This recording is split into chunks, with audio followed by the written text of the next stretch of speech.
और इसी बीच कल के दिन पर भी हमने ये ड्रॉप क्लैश होते हुए देखा था। हालांकि टीम सोल भी यहाँ पर आई थी, पर आज के दिन पर वो बदलाव किया गया एंड गॉड लाइक जब तक हम देख पाते उसके पहले ही उन तीनों प्लेयर्स का निपटारा हो। सुधार करने की आवश्यकता है, बट लेजेंड यहाँ पे इनकी भी फाइट की शुरुआत हुई, काफी अच्छा वो इनिशियल नॉक निकाला जाएगा। एएक्स अभी वो अच्छा पर जोकर, क्या उनको हेनरी की पोजीशनिंग पता है? जी नहीं, हेनरी की पोजीशनिंग उन्हें पता नहीं थी। और मैं सोच रहा हूँ कि लेजेंड उन्होंने क्या बिल्कुल आवाज सुनी नहीं वहां पर हेनरी की, क्योंकि जब वो पहले प्लेयर डिवोटी को एलिमिनेट कर रहे थे तो हेनरी थे जो लाइक के पास रहेगा।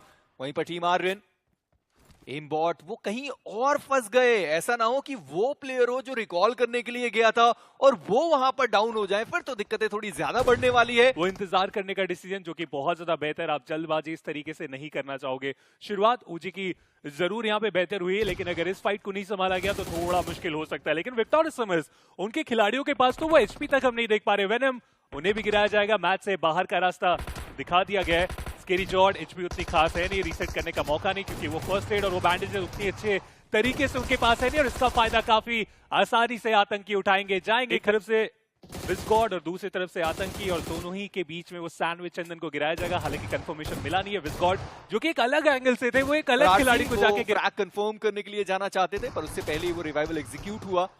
आतंकी उनकी एचपी यहाँ पर ज्यादा मौजूद है नहीं है, अर्जुन नहीं है।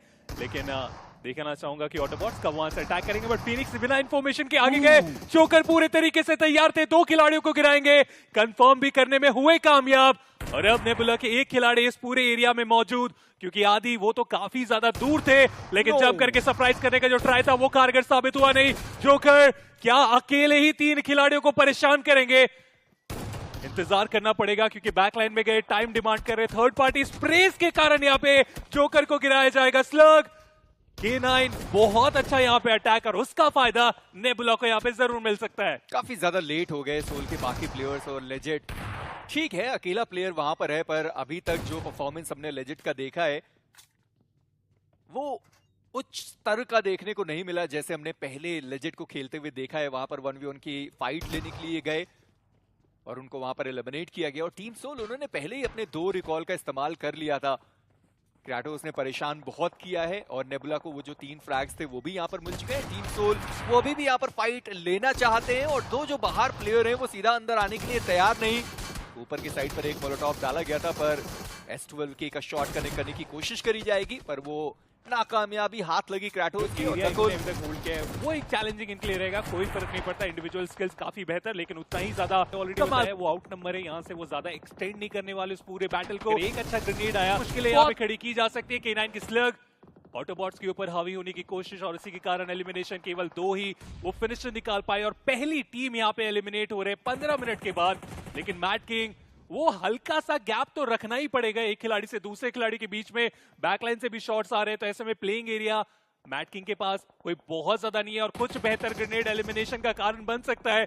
वो बैकलाइन से भी आप देखिए एक दूसरी टीम ने हमला करने का यहाँ पे डिसीजन बनाया। K9 के ओमेगा, जिन्हें अभी भी वापस बुलाया गया था, एक बार फिर से उनकी मुश्किलें बढ़ाई गई। नाइट हाँ रिस्की कॉल लिया था, लेकिन रिवॉर्ड में तब्दील नहीं कर पाए। पर कम से कम स्लग वो जो पहले फाइट ले रहे थे वहां पर एक्ट था, वो तो अपनी टीम को दिला कर गए। और K9 ये रिस्क ले सकती है, क्योंकि उन्हें भी पता है कि भाई सकते हैं। और इसी बीच टीम सोल उनका एलिमिनेशन इस मुकाबले से नकुल जी नहीं, अभी भी उनके एक खिलाड़ी बचे हुए गॉब्लिन है, जो अभी भी देखेंगे आखिर में क्या नतीजा आता है। बट गॉड लाइक उन्होंने भी अटैक करने का डिसीजन बनाया, लेवाई उन्हें गिराया गया। अब उनके पास रिकॉल नहीं है, तो आप खत्म होंगे तो वो आपका आखिरी मौका रहेगा। और जी हाँ, नकुल की मुश्किलें इस मैच से एलिमिनेशन के साथ अंत। रेकनिंग उतना ज्यादा इंपैक्ट नहीं क्रिएट कर पाए, केवल एक ही फिनिशर निकाल के यहाँ पे जा पाए। बट गॉड लाइक ट्राई तो कर रहे हैं कि ज्यादा से ज्यादा वो यहाँ से फिनिशर निकाल के जाए, ये कोशिशें जरूर वो कर रहे हैं। But Gods Reign, Victores Sumus एक दूसरे के आमने सामने, वो ग्रेनेड्स बैक टू बैक। और हम बात ही कर रहे थे कि गॉड्स रेन ने शुरुआत काफी अच्छी बना ली है, वो आखिर तक पहुंचना वो एक रिस्पॉन्सिबिलिटी इनकी तरफ से, लेकिन विक्टोरियस समर्स को भी तो वो कम बैक करना है, और उसके लिए जो ग्रेनेड फेंके जा रहे हैं बहुत ज्यादा इंपैक्टफुल। जी हाँ, ओवेस वो जो ग्रेनेड था वो कनेक्ट भी हुआ। गॉड्स रेन उनके एक और प्लेयर जो डाउन हुए, पर एस्पावर वो सारे फ्रैग्स यहां से लेना चाहते हैं। डेल्टा पीजी उनका एलिमिनेशन हुआ, और ओवेस जो रश करने के लिए तैयार थे वो डेस्ट्रो के द्वारा डाउन कर दिए गए। और विक्टोरियस सोमस की जो पोजीशनिंग है वो अब पता चल चुकी है। ऊपर की साइड पर एस्पावर वो तैयार रहेंगे ज्यादा से ज्यादा फ्रैग्स निकालने के लिए। पर जस्टिन, कल का दिन उनके लिए बहुत ज्यादा शानदार रहा था। आज के दिन पर वापस उन्होंने वो 6 फ्रैग्स निकाले, दूर निकल गया। और दूसरे साइड पर नेबुला वर्सेस आरसी, उनकी फाइट की शुरुआत हुई जहां पर टॉक्सिक वो डाउन हुए। एस पावर सोच रहे होंगे भाई साहब मैंने इतने ग्रेनेड्स मारे, एक प्लेयर वहां पर डाउन नहीं हुआ। और फुटस्टेप उन्हें आ रहा है, ऐसा नहीं कि वो रैंडम ग्रेनेड्स वहां पे कर रहे थे, लेकिन जो इंपैक्ट क्रिएट करना था वो हो नहीं पाया। दूसरी तरफ स्नो जॉर्ड ही रहेंगे जो कि नेबुला के ऊपर अब अटैक कर चुके हैं। इनिशियल लॉक काफी ज्यादा बेहतर, रिवाइवल देने का मौका, स्मोक और कवर बेहतर है नेबुला के पास, लेकिन आदि उनके गिर जाने के बाद अब तो पूरा एडवांटेज है कि इस कुछ ग्रेनेड के साथ एलिमिनेशन हो जाए। जी हाँ, 2-3 प्लेयर्स का यहाँ पे जो चांस है रिवाइवल का वो पूरे तरीके से कट होता हुआ। हालांकि रिवाइव देने के लिए खिलाड़ियों पे मौजूद है, लेकिन एचपी उतना ज्यादा अपॉर्चुनिटी देते नहीं। को पर एस पावर थोड़ा सा पिक्सल वहां पर हीरो का दिखाई दिया, पर एम्बॉड इसी बीच उनका एलिमिनेशन हुआ। आर्यन वो भी इस मुकाबले से बाहर है। टीम ओरंगुटैन एक बढ़िया वापसी उनकी तरफ से आते हुए 10 टोटल फ्रैग्स निकाले, पर एस पावर उन्होंने फाइनली हीरो को देखा, वो यहाँ पर डाउन करे गए। पर बनी की पोजीशनिंग किसी को पता, वो विराम लगाते हुए और अब एस पावर के कंधों पर वो जिम्मेदारी, जहां पर स्नो जॉर्ड वो डाउन हो गए और ओमेगा वो यहाँ पर बचे रहेंगे। पर बनी उनका भी फायर आता हुआ, पर ओमेगा वो यहाँ पर डाउन हो गए। एस पावर बढ़िया क्या वो इन सारी टीम की तरफ से आप देखें, रैपिड कियोस वो भी काफी ज्यादा खुश होंगे क्योंकि इस पर्टिकुलर मैच में 8 टोटल फिनिशेस निकाल दिए। और अर्जुन नहीं है वो कंटिन्यूअसली ग्रेनेड फेंकने का प्रयास, लेकिन कम इंफॉर्मेशन होने के कारण ज्यादा वो अच्छे इंपैक्टफुल ग्रेनेड हुए नहीं है। बट फाइनली बन्नी उन्हें स्प्रे के थ्रू गिराया जाएगा आतंकी की तरफ से। अब तो पता भी है ये वो ग्रेनेड रहेगा जहां पे कुछ हद तक चांसेस, जी हाँ, स्प्लैश डैमेज हमें देखने को मिल रहा है। और वो back to back grenade H B, वो हल्का फुल्का डैमेज भी एलिमिनेशन का कारण बन सकता है। और अब तो अर्जुन भी साथ दे रहे, साइड लाइन से वो थर्ड पार्टी करने की कोशिश, आतंकी उनको निकाला। और हमेशा हमने कहा है कि भाई अर्जुन एक्चुअली में वो बहुत बढ़िया खेलते हैं, और ये वो मैच है जहां से वो एक अच्छी शुरुआत दिलाने वाले हैं अपनी टीम को। पर अब ओरंगुटैन वर्सेस 8-बिट की बारी है, और इसमें भी ध्रुव है जिन्होंने वहां पर विजगॉड को डाउन कर दिया। आरू वो भी डाउन हो गए। आतंकी उनकी एचपी बहुत ज्यादा कम है, और एक शानदार ग्रेनेड आता हुआ, और आरू का जो फ्रैग था वो भी 8-बिट के पास जाने वाला है। आतंकी वो डाउन हुए, और अब एक मात्र खिलाड़ी ओरंगुटैन से ये हुआ तो हुआ क्या, लग रहा था कि चिकन डिनर वो लेके जाएंगे, लेकिन ऐसा नहीं हो पाया। दोनों ही टीम्स ने एक साथ अटैक किया ओजी के ऊपर, और उसका जवाब अपोनेंट के पास उतना बेहतर नहीं। लेकिन सारंग बच के रहने की जरूरत, सही टाइम पे उन्हें पता चला कि ग्रेनेड काफी ज्यादा पास आ गया, रीपोजिशन किया गया अपने आप को। लेकिन ग्रेनेड कितने सारे हैं आरसी के पास, वो तो रुक ही नहीं रहे। ध्रुव बहुत ज्यादा ओपन में पकड़े गए, उन्हें गिराया जाएगा सारंग की तरफ से। ये खिलाड़ी अकेले ही मुश्किलें बढ़ाते हुए, बट अर्जुन सीधा जाएंगे। क्या आसान सा ये शॉट इनके लिए, बिल्कुल ओपन से गए, शॉट लिए, कंफर्म किया, और वो बैकलाइन देखना पड़ेगा। बैकलाइन भी वो नहीं देख पाए, और जब तक इस बात को समझे स्टॉप इट के लिए रैपिड केओस बेहतर हुआ है। मैं बोलना चाहूंगा वो अपना सफर कहां तक लेके जाने वाले, बट ये कितना दूर से साहिल के एंड से वो स्प्रे कोशिश करी गई। पर अब यहाँ पर जो बैटल है वो K9 वर्सेस टीम रेकनिंग के बीच की है, जहाँ पर रोमन वो डाउन हो गए, और बड़े आसानी से यहाँ पर टीम रेकनिंग उनका हो सकता है कि हम खात्मा होते हुए देखें, क्योंकि अब एक मात्र खिलाड़ी बचा रहेगा। पर ट्रू रिपर्स वो यहाँ पर चार्ज करने के लिए आ गए, और जो प्लेयर सामने की साइड पर मौजूद थे वो तो बिल्कुल ओपन में प्रोन हो गए। आपके सर के ऊपर वो फाइट चल रही है, और आप पेड़ का कवर लेकर वहां पर लेट से गए। ट्रू रिपर्स दिक्कतें उनके लिए हुई है, पर नाइट एक बार फिर से जगमगाता हुआ ये खिलाड़ी वो इस मुकाबले से बाहर। दूसरे से 5वें स्थान वाली टीम एलिमिनेट हो चुकी है, तो ऐसे में इससे अच्छी अपॉर्चुनिटी क्या मिलेगी उन बॉटम टीम्स को कम बैक करने के लिए। 6ठे से 10वें स्थान वाली टीम वो पॉइंट्स के लिए जाने वाले इस मैच में। टीम सोल के जोकर एक बार फिर डीप जाने वाला है, पर गॉब्लिन सही समय पर उन्होंने प्लेयर को गाड़ी के अंदर बिठाया, वो आगे निकल गए, पर जोकर एक बार फिर से वो डाउन हुए। जोकर उनका एलिमिनेशन हुआ। लेजेट अभी भी वो गाड़ी के अंदर बैठा हुआ खिलाड़ी, पर टीम 8-बिट उन्होंने ओरंगुटैन की मुश्किलें बढ़ाई है। पर चलिए लेजेट उनका वो रिवाइवल वहां पर संभव हुआ नहीं। यारू उन्हें यहाँ पे गिराया जा चुका है, आतंकी उनकी भी मुश्किलें बढ़ाई जाएगी। ओजी मैं बात ही कर रहा था कि ये कैसे पॉसिबल किया गया। K9 ने मुझे लगता है वो बात को सुना और सीधा अटैक किया गया। 8 टोटल फिनिशर निकाले जा चुके हैं, और अब इन सब चीजों के बीच में ओजी जो पिछले मैच में काफी अच्छे पॉइंट्स निकाल के गए थे, एरंगल में आए, कुछ ज्यादा पॉइंट्स निकाला नहीं गया, केवल 3 फिनिश पॉइंट के साथ ही काम चलाना पड़ेगा। बट टीम सोल के आखिरी खिलाड़ी गॉब्लिन एटलीस्ट वो सरवाइव कर रहे हैं इस एरंगल में। बैकलाइन में रुक गए, बट अच्छी खबर 4 के 4 प्लेयर सर्कल में आने में हुए कामयाब। बट निंजा बॉय जो मुकाबला एरंगल का, यहाँ पर टीम सोल एक भी प्लेसमेंट पॉइंट लेकर नहीं जा, राइट साइड की तरफ बढ़ना वो भी मुश्किल, और चलिए उसकी शुरुआत कर देंगे। बट जैसे ही अटैक करने का डिसीजन बनाया गया, वो इस सही वक्त में वो अटैक स्लग उन्हें गिराया जा चुका है। अब तो वो काउंटर ग्रेनेड्स हमें देखने को मिलेगा विक्टोर समझ के एंड से। K9 अगर उन्हें इस मैच से बाहर करने में कामयाब होंगे, बहुत सारे क्रेट से वो अच्छी लूट मिल सकती है। मैं यहाँ से तो उम्मीद करके नहीं चल पा रहा हूँ। जी हाँ, काफी आसानी से लॉबस्टर उन्हें स्पॉट करेंगे, जूसी को गिराया गया और उन्हें प्ले जोन के बाहर ही हम कंफर्म भी होते हुए देखेंगे। चलिए उससे पहले लॉबस्टर उन्हें इस मैच से बाहर कर दिया जाए। बूंद बूंद करके अभी हम गागर भर तो सकते हैं क्योंकि टॉप 8 के अंदर ही आपको पहुंचना है। एग्जैक्टली, बट चलिए इन्होंने एक अच्छी शुरुआत की। K9 जो काफी समय से रुके हुए थे, विक्टोरियस समर्स के सामने ग्रेनेड का काफी अच्छा इंपैक्ट दोनों ही टीम्स की तरफ से देखने को मिला था, लेकिन आखिरी रिजल्ट K9 के पास ही गया। विक्टोरियस समर्स कुछ खास नहीं कर पाए। 53 पॉइंट 16वें स्थान पे वो गिर चुके हैं बहुत बुरे तरीके से। और अब K9 के पास क्या कमाल का कंट्रोल है सर्कल में। पूरा ईस्टर्न साइड का हिस्सा सर्कल के अंदर है और K9 वहां पे मौजूद है और वेस्टर्न साइड में वो मल्टीपल फाइट होने की शुरुआत होगी। लॉबस्टर एक बार फिर से इनके ऊपर वो हमला, अरीब का साथ मिला। एक खिलाड़ी को एटलीस्ट इनिशियल वो टीममेट के थ्रू ही यहाँ पे गिराया गया है।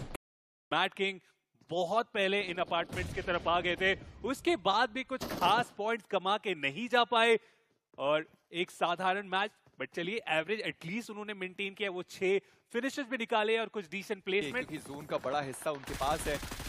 आरसी फ्लैश वो यहाँ पर डाउन हुए, सारंग वो गिरा दिए गए नाइट के द्वारा। और अब भाई और भाई के बीच की ये फाइट है, रेडन वर्सेस नाइट के बीच की ये फाइट। हालांकि रेडन थोड़ा आगे निकल गए पर अभी भी फिनिक्स हैं जो सारंग का जो फ्रैग है वो निकालना चाहते हैं और ग्रेनेड करके सारंग को बड़े आसानी से वहां पर एलिमिनेट किया जाएगा। जी हाँ, नेबुला एक और फ्रैग उनके लिए जाता हुआ, हालांकि ये पहला फ्रैग है जो उनके पास जाएगा पर वो रेडन को वहां पर देख पाए और फिनिक्स उन्होंने रेडन को डाउन किया पर फिनिक्स वो यहाँ पर नहीं बच पाए। स्लग के द्वारा वो एलिमिनेट हुए, टीम 8 बिट वो भी गई और नेबुला अब बसते हैं नोमी के साथ। कितने समय से नोमी यहाँ पे रुके हुए, K9 को बहुत अरसे से देख रहे हैं। हालांकि अच्छी खबर है कि अभी भी सर्कल का हिस्सा नोमी के पास है, तो वो लास्ट में इंपैक्ट जरूर क्रिएट करना चाहेंगे। बट एडमिनो एटलीस्ट वो इनिशियल नॉक यहाँ पे निकाल के दिखाए। बट K9 उनके पास वो अपॉर्चुनिटी फ्लैश, उनका कंफर्मेशन भी यहाँ पे निकालेंगे। तो अभी भी टॉप 8 के अंदर पहुंचा जा सकता है पर वहीं पर नाइट उन्होंने कोशिश करी है स्पॉट करने की और फाइनली उन्होंने नोमी को स्पॉट भी कर लिया, डैमेज भी दे दिया है और 2-3 गोलियों का और वहां पर जरूरत पड़ने वाला है। एंड नोमी सरवाइव करके अपनी टीम को वो प्लेसमेंट पॉइंट तो दिलाया है पर अब यहाँ से जो चिकन डिनर है वो बड़ा मुश्किल है। ऑडबॉट्स वो कोशिश करेगी कि चिकन डिनर लेकर जाया जाए क्योंकि 8 टोटल फ्रैग्स उन्होंने निकाले हैं और नाइट के देखने के बाद यहाँ पर ग्रेनेड्स आने बनते भी हैं और नोमी उनके पास बहुत समय से वो एक ग्रेनेड बचा हुआ है, अभी तक उन्होंने थ्रो नहीं किया। अब ये वो समय है जहां पर आपने 2 प्लेयर्स को स्पॉट किया है, थोड़ा कुक तो करते। बिना कुक करे उन्होंने रैंडमली वो ग्रेनेड आगे की साइड पर डाल दिया और अब ऑडबॉट्स की फाइट K9 के साथ। स्लग को गिराया जा चुका है ऑलरेडी। ओमेगा उनकी भी मुश्किलें यहाँ पे जरूर बढ़ने वाली है। नाइट वो प्ले जोन के बाहर जाने वाले हैं बट उससे पहले ये ग्रेनेड स्प्लैश डैमेज दोनों ही खिलाड़ी के ऊपर। लॉबस्टर तो बिल्कुल पास आके प्रोन हो चुके हैं। नाइट उन्हें गिराया जाएगा। ओमेगा ट्राई जरूर किए लेकिन वो ज्यादा हेल्पफुल होगा नहीं। आज के दिन का आखिरी रैंगल जिस तरीके से मेजी ने बताया, 15वां ये मैच रहेगा इन सारी टीम्स के लिए और लेंगे। बट प्लेन का पाथ तो कहीं और, ड्रॉप क्लैश की बात कहीं और, क्योंकि बात हो रही थी सोल की, बात हो रही थी वेनम की। बट अब हो चुका है मुकाबला टीम ओरांगुटान वर्सेस सोल के बीच में। जोकर भले ही डाउन हुए बट पहला फ्रैग कंफर्म किया नकुल ने। ओजी के हालात कुछ खास उतने अच्छे नहीं और इसी के कारण एलिमिनेशन भी हमें देखने को मिल जाएगा। लेजेंड अकेले के वो 3 फिनिशर निकालेंगे इस ड्रॉप क्लैश में। रिजॉर्ट स्कूल अपार्टमेंट चलिए छोड़िए, साइड लाइन में एक कंपाउंड में आते हैं, फैसला करते हैं कि कौन ड्रॉप क्लैश में जीत सकते हो। टीम सोल शुरुआत काफी अच्छी हो चुकी है लेकिन चिंता का विषय अब ओजी के लिए होने वाला है। इस खिलाड़ी के पास नहीं है। मैं पीओवी देखना चाहूंगा क्योंकि अब तक इतना समय हो गया, फर्स्ट एड तो आपके पास होना चाहिए। आप बैंडेज केवल वहां पे यूज कर रहे हैं और क्योंकि अभी भी अपनी टीम के साथ नहीं है। उन्होंने नेट दागा और बैलेंस गॉडलाइक एक बार फिर से आपको नोवो रेपनोए में देखने को मिल सकता है। वहीं फाइट तो यहाँ पे भी हुई है। सबसे पहले ओरांगुटान वो बार हुए but mad Kings versus HP की इस बैटल के अंदर फायदा लग तो रहा है कि आर्यन भी उठाना चाहते हैं लॉन्ग रेंज से स्प्रे वो भी करते हुए। बट इन सभी केओस के बीच में there is one single team जिन्होंने अभी तक रोटेशन की शुरुआत भी नहीं करी है। ऑटोबॉट्स तो अभी भी वही जॉर्जोपुल सिटी में बैठे हैं। चलिए देखेंगे कि उनके लिए क्या यहाँ पे अलग कहानी लिखी जाएगी इस रैंगल में। बट सर्कल का ये अगला शिफ्ट पूरे तरीके से ऐलान कर दिया गया है कि ट्रू रिपर्स के इलाके में आपको आना पड़ेगा। गॉडलाइक बेहतर रोटेशन लेकिन अभी भी ब्लू जोन के बाहर है। टीम सोल क्या वो भी वाटर रोटेशन करने वाले हैं? I mean, बहुत डिले हो सकता है। Same for Autobots. चलिए उनके बारे में आप जिक्र कर रहे थे, काफी तेजी से आ रहे हैं सर्कल की तरफ। जाइए चेकआउट करिए, पहुंचे इसे अपना बनाइए और ब्रिज में बहुत खूबसूरती से आप रोटेट करके जाइए। बट फाइट पोजीशन क्या है यार, इसका फायदा उठाया जा सकता है। ये चीज अच्छी है कि ओमेगा हर बार पोजीशन चेंज कर रहे हैं। ये जरूरी था उनके लिए रोबन को खत्म करना। बिकॉज बार बार मार्क लगता रहता, बार बार नेड्स आते रहते। अभी भी क्या किसी नेड पे उनका नाम लिखा है? अभी तो नहीं, अभी तो सरवाइव कर रहे हैं। बट दूसरी तरफ ट्रू रिपर्स, पानी के रास्ते आना गलती साबित हुई। टीम सोल की मछलियों के ऊपर ट्रू रिपर्स के मछुआरों ने शिकार किया है और उनको इस लॉबी से बाहर किया है। और एक और एंगल जहां पे वो एक भी प्लेसमेंट पॉइंट नहीं निकाल के जा पाएंगे। सारंग, ब्रिज काफी अच्छे तरीके से ब्लॉक किया गया था, डैमेज काफी अच्छा दिया गया, लेकिन काउंटर अटैक में अपने आप को संभाल नहीं पाए। रेडन बैकलाइन में जरूर है और देखिए एक डिफरेंस तो देखने को मिल रहा है। गॉडस्टेन EX के पास वो फिनिश पॉइंट जाता हुआ, लेकिन नेबुला को भी तो ब्रिज क्रॉस करना था, वो भी यहाँ पे नहीं पहुंच पाए। 3 खिलाड़ियों की मुश्किलें बढ़ाई जा चुकी है और ये ब्रिज ब्लॉक भी बहुत घातक साबित हुई एक टीम के लिए। एटलीस्ट कई सारी टीम्स ने पहले शुरुआत करी थी ब्रिज क्रॉस करने की और इस ब्रिज पे अभी भी ट्रैफिक जैम लगा हुआ है। बट ऑटोबॉट को देखिए, वो अभी भी आ रहे हैं, वो अभी भी ब्रिज तक पहुंचे केवल, और क्रॉस करना अभी बाकी है उनका। But Kratos spots one down, शानदार तरीके से उन्होंने हीरो को डाउन किया, लेकिन ब्रिज तो उनको भी क्रॉस करना है। पीछे से एक और टीम आ रही है, इसी के साथ नेबुला। वो ओजी को तो चेज कर लेगी, टॉप 8 के अंदर तो पहुंच जाएंगे, लेकिन पॉइंट ज्यादा लीड नहीं ले पाएंगे। 87 ही पॉइंट्स उनके पास, 87 ओरंगुटान के पास, और टीम सोल 83 के साथ बाहर। जो के बीच में ऑटोबॉट्स के लिए जो हम बात कर रहे थे स्पीरो की, इन्हें दिक्कत हो सकता है, ये काफी आसानी से यहाँ तक तो पहुंचे। हालांकि जस्ट कॉर्नर पे कुछ टीम्स है जो कि उनका इंतजार कर सकते हैं। विक्टोरियस समर्स वो ब्रिज को ब्लॉक करके रखे हुए, दूसरे ब्रिज को जब K9 क्रॉस करना चाह रहे हैं उनके ऊपर भी स्प्रे, हालांकि उतना इम्पैक्टफुल नहीं हो पाया। काफी आसानी से K9 के प्लेयर यहां से निकल जाएंगे और उसके बाद माफिया को गिरा भी दिया जाएगा।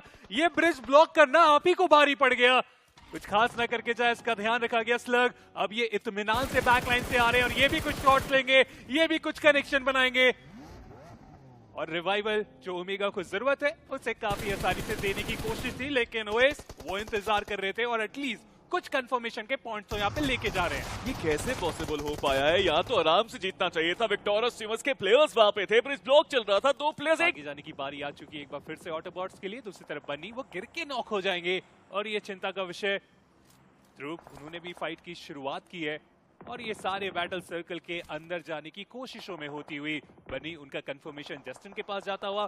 टॉक्सिक काफी आसानी से नियो की मुश्किलें बढ़ा रहे। गॉडस्ट्रेन, ये आपका एरिया है, ये आपका गढ़ है, अच्छे तरीके से यहाँ पे पॉइंट्स निकालने की जरूरत है आपको। आई नो अच्छे खासे पॉइंट्स है उनके पास। पॉसिबल, आप जोन के बाहर हैं, गेट कीप सिनेरियो आपके खिलाफ बना हुआ है और फिर भी वहां पे जीत गई यहाँ पे ऑटोबॉट्स। Absolutely brilliant. वहीं दूसरी तरफ गॉडलाइक अपने प्लेयर्स के साथ सीधा जोन के सेंटर में गए, सारे केओस का फायदा उठाया। गॉड्स रेंज जब 2 प्लेयर्स उन्होंने गवा दिए, गॉडलाइक ने उनका फायदा उठा के जोन के सेंटर में स्लैम कर दिया। पूरा एरिया अब उनके पास है। इस मैच में चिकन निकालने की क्षमता अब गॉडलाइक के पास सबसे ज्यादा। हालांकि ट्रू रिपर्स के पास भी वो नंबर्स गेम एडवांटेज है और वो इस एरिया से ज्यादा दूर नहीं। वहीं ऑटोबॉट्स वो भी 3 प्लेयर्स के साथ है जिस पे, बट ब्लिट्स को मैं देख पा रहा हूँ इस सारे केओस के बीच में उन्होंने ये समझ लिया कि शोरलाइन अब उनकी हो सकती है। इतनी आसानी से नहीं गॉडलाइक के खिलाड़ी उन्हें देख सकते हैं, अगर देख लिया गया तो फिर एक-एक करके प्लेयर्स को कंफर्म भी किया जा सकता है। दूसरे एंड पे ट्रू रिपर्स नाइट्रो एक बार फिर से इंपैक्ट क्रिएट किए अपनी टीम के लिए। 4 फिनिशर्स ऑलरेडी आ चुके हैं और अगला निशाना K9 के स्लग रहने वाले। हालांकि इस पावर बैकलाइन से इन्होंने भी वो सरप्राइज अटैक दिया और अभी तक इन्होंने उस डायरेक्शन में देखा भी नहीं है। ब्लिट्स के खिलाड़ी ऐसा ना हो कि वो सरफेस में आ जाए उसके बाद आप उन्हें देखोगे तो फिर चिंता का विषय बन सकता है, बट एटलीस्ट लग तो रहा है कि ब्लिट्स को देखा गया है, बट कंफर्मेशन अभी भी नहीं है इन चीजों का। चलिए वो वक्त के साथ जरूर पता करेंगे, बट K9 उनका भी हुआ एलिमिनेशन। देखिए K9 बाहर हुई है लेकिन ब्लिट्स को नहीं देखा है। मुझे नहीं लगता ब्लिट्स को किसी ने देखा है और यही मौका है ब्लिट्स के पास वहां पे जमीन पे आने का। बट अब लड़ाई की बारी है। एक तरफ गॉडलाइक, दूसरी तरफ गॉडलाइक के कट्टर राइवल्स ट्रू रिपर्स, और इनकी कहानी, इनकी राइवलरी तो पिछले साल लेजेंडरी साबित हुई, बट जीत का मौका पूरा है। जोनाथन, उन्होंने रॉनी को गिराया, सीधा गेम से बाहर किया, बट अभी भी ये सिचुएशन उनके खाते में नहीं गई बिकॉज एचपी उनके पास नहीं। जोनाथन सामने वो शॉट दे रहे हैं बट कनेक्शन मिला नहीं। फाइनली वो कनेक्शन, बट वो सोहम का कनेक्शन था और ये होवरक्राफ्ट ड्राइव बाय सही साबित होता हुआ कियो लमाओ का। मान्या जो अपनी टीम से थोड़ी दूरी बना के फ्लैंक एंगल बनाने गए थे, अब वो बचे हैं केवल एकमात्र आखिरी खिलाड़ी। बट आज से ही इन्होंने भी एंट्री बना ली ट्रू रिपर्स के ऊपर, वो थर्ड पार्टी, और ट्रू रिपर्स भी यहाँ पे ज्यादा इंपैक्ट ना क्रिएट कर पाए, इसका ध्यान रखा जाएगा। लेकिन मान्या फाइनली यहाँ पे ब्लिट्स के खिलाड़ी को देखा गया सर्वर के ऊपर, वो इनिशियल नॉक कंफर्मेशन भी निकालने में हो जाएंगे कामयाब, लेकिन उसके बाद पूरे तरीके से इनकी भी पोजीशन रिवील गॉडलाइक कुछ प्लेसमेंट पॉइंट और कुछ फिनिश के साथ ही संतुष्ट रहना पड़ेगा। उनका भी हुआ एलिमिनेशन, बट ट्रू रिपर्ट्स हालांकि वो डैमेज खाने के बाद पीछे की तरफ चले गए और उसी वक्त यहाँ पे टॉक्सिक का वो स्प्रे काफी ज्यादा कमाल का, लॉबस्टर उन्हें गिराया जा चुका है और अब रिवाइवल देने की जरूरत पड़ेगी। प्लस वो सर्कल का भी श्रिंक आ रहा है, थोड़ी सी जल्दबाजी ऑटोबॉट्स को करने की जरूरत है। शॉट्स अभी भी उनको देने पड़ेंगे। उन दोनों प्लेयर्स जो रश कर रहे हैं उनके ऊपर, अगर वो उनको नॉक कर पाए तो क्लच की संभावनाएं बन सकती है। रैल्फी टेक्स वन डाउन, बट वो टीम वर्क जो आरसीई का था वो अभी भी चलता हुआ। बट अब क्या वो चिकन निकाल पाएंगे जब उनके 2 प्लेयर्स डाउन है? ये आखिरी स्टेज चल रहा है, सोन आ चुका है। सोहम अभी भी वो नेड कर रहे हैं, ये आखिरी नेड था लेकिन इसका भी कोई फायदा नहीं हुआ। लेकिन जो स्प्रे था वो सही जगह गया। टाइमिंग काफी कमाल की रही। वो ग्रेनेड के बाद प्लेयर मजबूर हो गए आगे जाने के लिए और उसी के वक्त वो स्प्रे, कॉट्स रेंज जो लग रहा था इनकी दिक्कतें बढ़ने वाली, ये तो अब दिक्कत बढ़ाने के लिए आ चुके हैं। वो ग्रेनेड बैक टू बैक यहाँ पे फेंकते हुए, कनेक्शन अभी तक कुछ खास वहां पे बना नहीं है और आरसीई के पास उतनी एचपी नहीं। अगर एक अच्छा ग्रेनेड गया तो 3 खिलाड़ियों की वहां पे मुश्किलें बढ़ सकती है। डेल्टा जितने भी यूटिलिटीज थे वो वहां पे फेंके गए, लेकिन उसके बाद भी जो नॉक चाह रहे थे वो मिला नहीं। हालांकि एचपी रिकवर करने का टाइम चाहिए। सोहम वो ध्रुव का कंफर्मेशन निकाल चुके हैं, फ्लैश उन्हें भी गिराया जाएगा सोहम की तरफ से। वो back to back knock confirmation यहाँ पे डेल्टा निकालने में क्या कामयाब हुए? जी हाँ, फ्लैश का कंफर्मेशन वो निकाल के जाएंगे, टॉक्सिक का भी कंफर्मेशन, और इसी के साथ जो लग रहा था कि आरसीई अपने नंबर्स के साथ है वो चिकन डिनर निकाल के जा सकते हैं, ऐसा बिल्कुल भी हुआ नहीं। और ब्लिट्स ये वो टीम जो पहला चिकन डिनर अभी तक नहीं निकाल पाए हैं, फाइनली वो पहला चिकन डिनर हमें आता हुआ देखने को मिला। जो ओवरऑल